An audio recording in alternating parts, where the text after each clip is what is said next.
Hi, Gabriella. I understand that you're here today because you've been experiencing some low mood. Yeah, I just recently I'm just feeling down a lot, and I can't really snap out of it. Like sometimes if it's happened before, I can just get myself back on track, but recently I'm just finding it really difficult to do. Okay, so it sounds like you've been experiencing some low mood and you're kind of struggling to get going a bit. Yeah, yeah, definitely. You've had low mood in the past, but it's kind of you've been able to pull yourself out of it before, but more recently you found that harder. Okay, so I understand that you first went to your GP, who referred you here about 2 months ago. Can I ask what led you to go to the GP in the first place? My long-term boyfriend broke up with me, and it was such a shock. I really wasn't expecting it, and it just got me really down, and I just felt really lonely, and I didn't really want to see people, and just wanted to be in my own space. And my mum told me I should probably go to the doctors, and I went, and he's referred me to you. Okay, so it sounds then like you had that breakup and you weren't expecting it, so it kind of came out of the blue a bit, and that you've been on your own quite a lot, so you've not been seeing people as much, and it sounds like your mum noticed that there's been a bit of a change in you. Okay, and how have things been then, since that happened and since you went to the GP? Nothing's really changed, nothing's really improved. I just feel down, everything's an effort, and just feel distant from things, and like I said, I can't snap out of it. Okay, and how did you feel about coming here today? I was kind of disappointed in myself, because I feel like nobody else my age is doing this. I should have been able to snap out of it. It's just another thing that it's another thing that's making me stand out for the wrong reasons. Okay, so you feel like it's kind of odd or unusual to be coming to see a clinical psychologist. I suppose I just want to reassure you that it's absolutely normal to have feelings of depression and anxiety. It's really very common, and it certainly isn't odd or strange at all. So it sounds like it was actually quite hard for you to come here today. Yeah. So what, I guess, led you to do that? Because it sounds like maybe there was a lot pushing you against coming here today, but you've managed to come anyway. I'm just hoping that it's going to help. I think I didn't really want to admit it, because it's just another failure. But my mum was talking to me, and I know she's not really happy with the way I'm behaving, and I don't really want to disappoint her again. And so I thought there's no harm in it. So I just thought I'd come. Okay, so it sounds like partly you're doing it then for your mum, because you're a bit worried that she isn't pleased with you at the moment. Yeah. Okay. Well, I think it's great that you've come here, and definitely there's a lot of evidence to suggest that psychological therapy can help depression, and particularly the type of therapy that we're going to be doing, which is called cognitive behaviour therapy. And I'll tell you a bit more about that as we go on, but I'm just trying to find out a bit more about you today. So I saw from your notes that you're a medic student.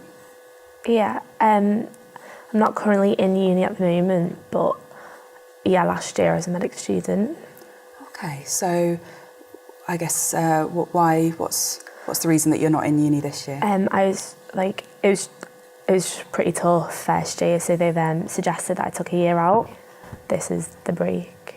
Okay, so just thinking, so that would be about 6 months ago, was it, that your year out started? Yeah. And it sounds then maybe like your first year was also quite tough. Yeah, it was. I thought it's tough for everyone, but obviously we all take it in different ways, don't we? Mm-hmm. And are you planning on returning? Yeah, I'm going to have to, really. So, yeah. Okay. Don't sound too sure about that, though. I think returning's probably, that's what's going to make everyone happy, and I think, at least I'll be able to finally achieve something and get something right. So yeah, next year I'll get through it. Yeah. Okay, so it doesn't sound like you want to go back. I do. I do enjoy it. I just don't feel like me at the moment, and it's a lot of work and it's a lot of pressure, but that's what comes with it, and it'll work out for the best if I go. Okay, so I guess then there's quite a lot of thoughts and feelings about going back at the moment. Yeah. I'm just wondering, in the meantime, what are you up to? What have you been doing? Well, I've not really had much on the horizon. My mum, her friend owns a restaurant, and like she suggested that I did a bit of waitressing there, just for a bit of like money and stuff, because obviously I'm not in uni. So, I've done that. Okay. How many shifts have you done there? I've only done one so far.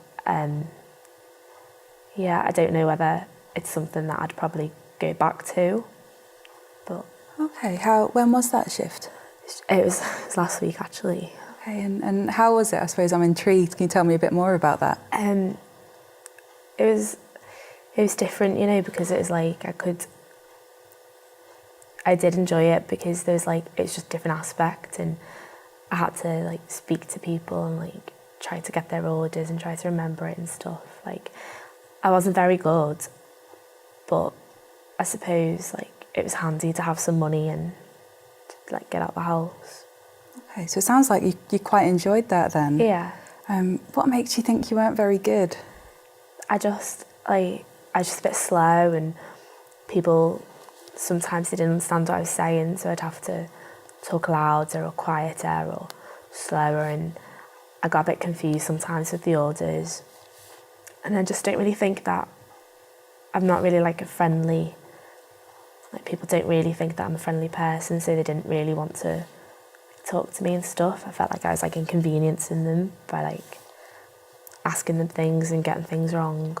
But yeah, they said that apparently most people get a few mistakes on their first shift. Mm-hmm. But then again, she's my mum's friend, so it's probably why she's saying it.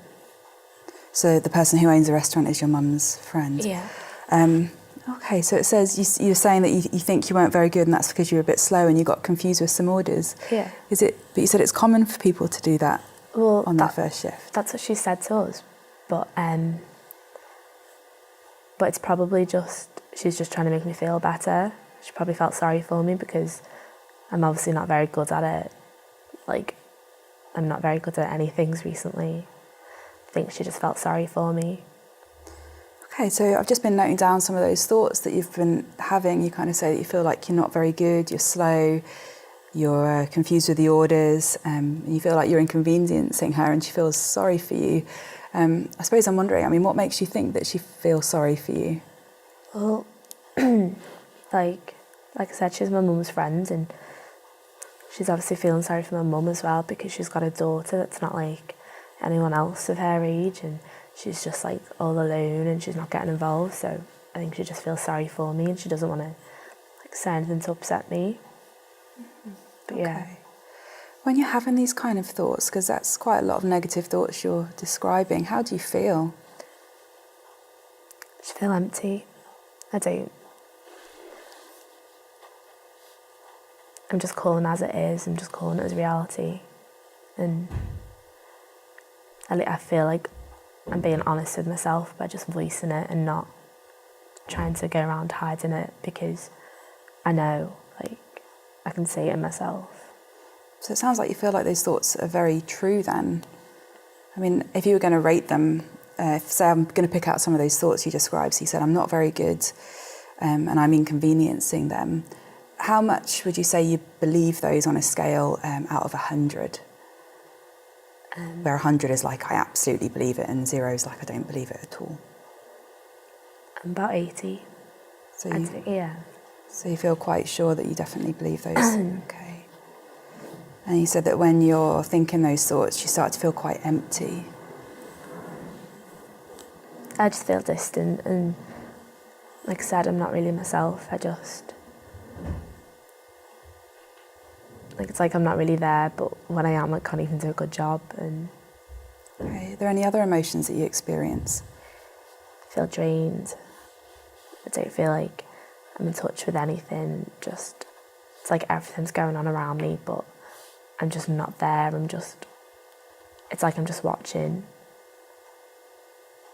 Okay, so you feel empty, distant. You feel drained. And how, when you're feeling these emotions, how do you feel in your body? Kind of, what sensations do you notice?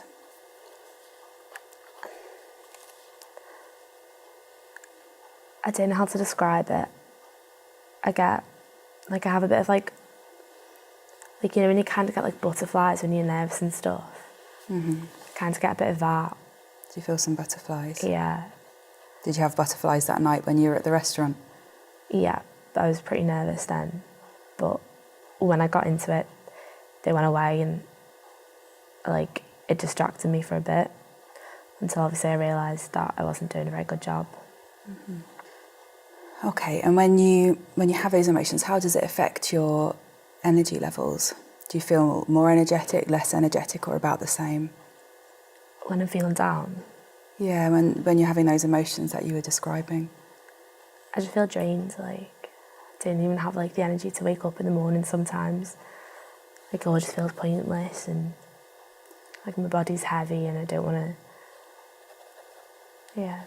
So it sounds like you feel very tired, you're struggling to wake up. Yeah. You said it's pointless. And what do you do then when you feel like that? So I guess you just talked about when you wake up in the morning and you feel heavy, and I suppose you've been maybe having some of these thoughts and those emotions potentially the night before. What do you then do? How do you respond to that? I just have to get up, I suppose. I don't really have a choice because I live with my mum and I know it's hard for her, so I don't want her to be too worried, so I just try to carry on as normal. Mm-hmm. I get up. It takes longer and I don't want to, but I do. And I'll get on with my routine. So you're a bit slower in getting up? Yeah. But you are still getting up anyway. And what about your what do you think about when you're doing that? I'm just thinking that nobody else is like me. It's my age, like nobody should be feeling like this. And I'm the only one that does.